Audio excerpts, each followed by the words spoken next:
Citroen Berlingo 2 quarter glass replacement. If it's smashed like my one, they're very tough to get. It's glued in. I'll show you. It's glued in now. I haven't found a video on this. There's videos on how to remove the door panel. So just follow them. I won't go through that again. Then you got to pull back this. You're going to have to pull it back a bit more, because what you need to do, there's a rivet down there. It's got to come out. Obviously take the mirror off. There's a rivet down there. There's another rivet up the top there. And there's a rivet here. You've got to drill them rivets out.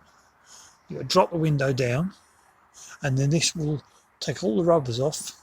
And this will pull back.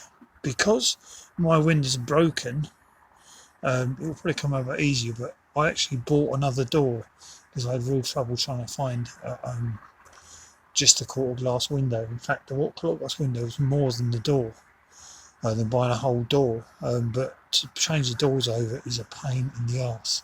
So this is actually as much of a pain in the arse as this is actually easy to change the door over. Okay, that's the business. That's the lot.